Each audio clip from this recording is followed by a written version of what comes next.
Should be a top priority for the Trump administration. Every American should want these children located and brought back to their families, because the reality of it is a lot of these kids likely didn't come here willingly. They came here under a lie, and that lie, sadly, is the reason why they are where they are. And as we go through the details as to where these kids are being found, it's absolutely heartbreaking.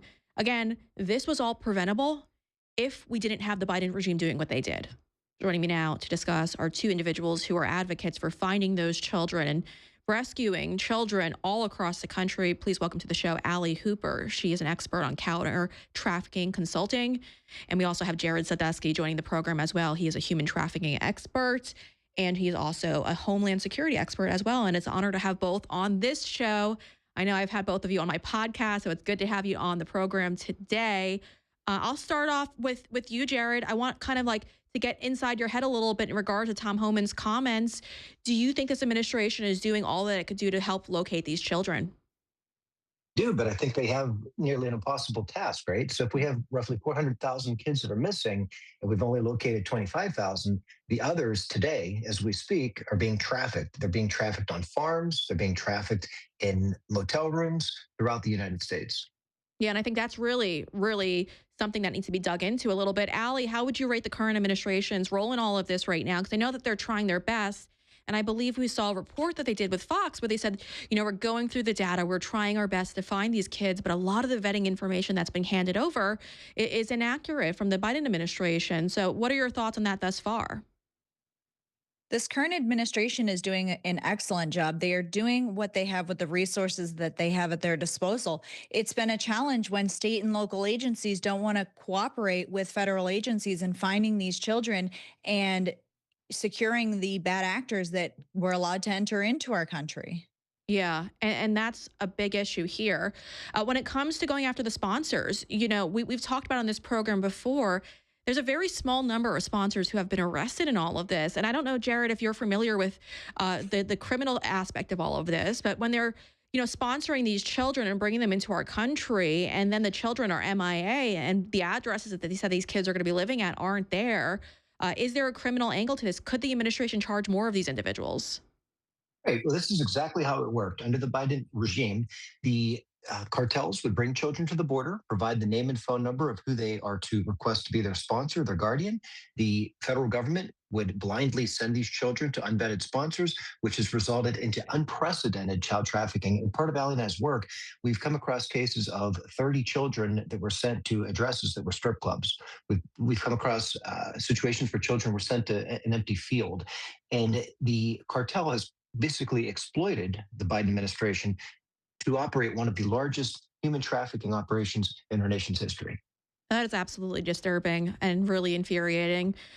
Why do you think they're so emboldened? I'll bring this back to you, Jarrod, just as a follow-up question. Why do you think they're so emboldened when they're taking these kids to give the address of a strip club?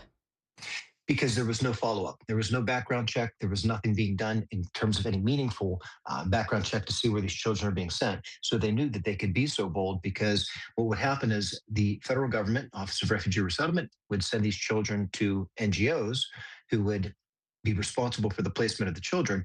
The NGOs, non-government organizations, would blame the Health and Human Services, or Office of Refugee Resettlement, for taking care of these children. Well, Office of Refugee Resettlement would say that was the responsibility of the NGOs. In the end, nobody was taking care of these kids. It's so infuriating that it's gone this far. Allie, I know that you've done a great job over in the state of Florida trying to rescue children and save them from this trafficking that's been going on. Florida is being very aggressive on this front, though. We constantly see from the state attorney general that they're doing all these busts. I just remember Polk County recently did another bus alongside the state AG's office. How's Florida doing when it comes to combating this human trafficking crisis that we have right now in our country? Florida is doing everything they can, and we need other states to follow suit. We need other states to emulate what Florida is doing. When you have alligator Alcatraz that are housing the worst of the worst, that is what we need. We need to clean up our streets and protect our citizens. This was in your neck of the woods, the Kayla Hamilton story, and talking about what Jasmine Crockett said the other day, that it was some random person. that was being, their story was being exploited, some random person. That wasn't a random person. That's Kayla Hamilton. And she was murdered by an illegal alien that crossed in and exploited a loophole in the unaccompanied alien children program. So these programs need to be fixed. But to your point, states need to come together and support the federal agency in their efforts to help clean up the streets, protect their citizens, and to make sure that these children are recovered, found, and ensure that their health and well-being is safe. Yeah, Allie, I know you work with a lot of these victims. I don't know if you've worked with any of them who have sadly came into the country under the Biden regime. But what are they telling you? Like, because I understand that they're lied to a lot of these times to get into the country, and they're under the wrong impression as to why they're being brought here in the first place. But what are you learning from the victims? They were tricked. I mean, whether it was their parents that were coerced or tricked into letting their children go with smugglers and traffickers into the interior of the United States, they were tricked into believing that they would have a better life in the United States, only to be further exploited, trafficked via sex or labor, and then come into the country and not know the future, their future, and what that looks like. And so the families were tricked, the children were tricked, and the American public were tricked into paying for this entire program. Jarrod, I want to ask you, because the last time we had this discussion, or it got a lot of attention, it's in regards to organ harvesting. Right now, HHS is doing its best to reform the program here in the United States, so it's not being taken advantage of. But there's the black market, the angle that most of us aren't very familiar with when it comes to organ harvesting, and it's those very suspicious, very random places where organs are being harvested. You told me a story that was absolutely gut-wrenching about a veterinarian clinic that was being used to do all of this. In case our audience missed it, do you mind just walking us through as to what that was and going through the specifics? Sure, absolutely. So part of Allie and I's work is we interview convicted traffickers that are in prison, and we interviewed actually a couple different traffickers that were involved in organ harvesting. One in particular explained to us that him and his family were involved in organ harvesting in a small town in Mexico. Who would explain that buyers from the United States that had no other options for an organ would come to this town. And basically, they would kidnap people until they found the right donor match. At that point, they would extract the organs in veterinary clinics. And we had asked, we said, well, what would you do with the bodies? Because if you extract somebody's liver, they're not going to live anymore. And he explained that they used to burn bodies in barrels of acid. And he said now they use used car oil and an accelerant because it burns so hot, it disintegrates the bodies. When we asked, well, how many bodies have you seen placed in these barrels? He said, too many to count. He's 25 years old. And he is just one of many that are involved in this illicit business. It's so disturbing, but it's something that every American needs to be aware about. This is what's going on right now in our country. I know, Jarrod, you're speaking with law enforcement. The both of you are, and you're trying to educate them on this front.